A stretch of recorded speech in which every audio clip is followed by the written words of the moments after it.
यह अधिनियम बिहार अपराध नियंत्रण अधिनियम 2024 यह लोकहित में नहीं है और मैंने आग्रह किया था इसे प्रवर समिति को भेजा जाए। इस संदर्भ में मेरा ये कहना है कि इसमें असामाजिक तत्वों को अभिप्रेत करते हुए जो व्यक्ति भारतीय दंड संहिता के अध्याय 16 या अध्याय 17 के तहत कोई दंडनीय अपराध करता है या करने का प्रयास करता है या करने के लिए दुष्प्रेरण करता है, उसमें पहली बात मेरी ये होगी कि भारत सरकार ने अपने गजट के माध्यम से 1 जुलाई 2024 से आईपीसी, सीआरपीसी और एविडेंस एक्ट में बदलाव के लिए अधिसूचित कर दिया है, तो फिर इसकी जरूरत क्या पड़ी? ये पहली बात मेरी होगी। मैं अधिसूचना के अंश को पढ़ देना चाहता हूँ, छोटा सा अंश है।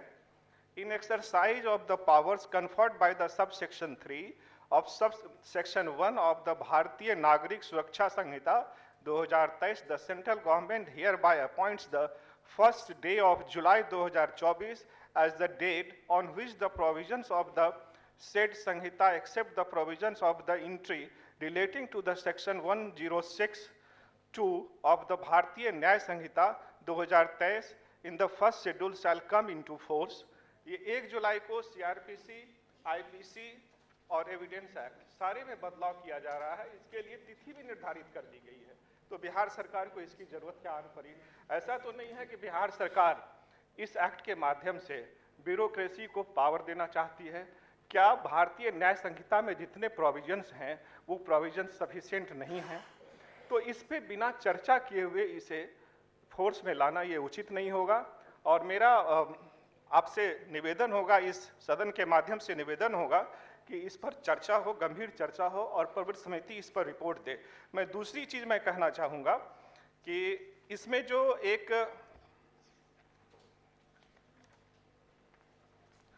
तलाशी और जब्ती की शक्ति, ये लगता है कि ब्यूरोक्रेसी को एम्पावर्ड किया जा रहा है। इसमें जो आम जन होंगे, जो गरीब होंगे, जो अपनी बात को नहीं रख सकेंगे, उनको कहीं ना कहीं से अगर कोई अफसरशाही कोई चाहे कि प्रताड़ित करना तो वो प्रताड़ित कर पाएगी। इसमें है कि राज्य सरकार अथवा जिला दंडाधिकारी सामान्य या विशेष आदेश द्वारा किसी भी पुलिस पदाधिकारी को जो पुलिस निरीक्षक से नीचे की पंक्ति का ना हो, किसी भी स्थान की तलाशी लेने, किसी जहाज, वाहन या जानवर को रोकने और उसकी तलाशी लेने का अधिकार दे सकती है।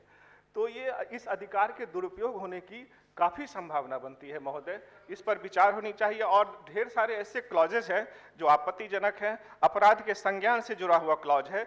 इसमें है कि पुलिस पदाधिकारी से भिन्न किसी व्यक्ति या किसी राजपत्रित अधिकारी से प्राप्त इस सूचना पर कि ऐसा अधिकार किया गया है।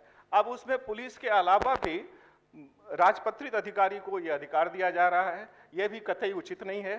तो इसके पूरे को पढ़ने से, आपने तो समय कम दिया है, तो मुझे लगता है कि इस पर गहन विचार विमर्श की आवश्यकता है और इसे प्रवर समिति को सौंपा जाए और 1 महीने के अंदर इस पर रिपोर्ट ली जाए।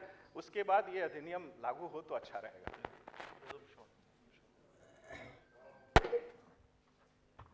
सभापति महोदय,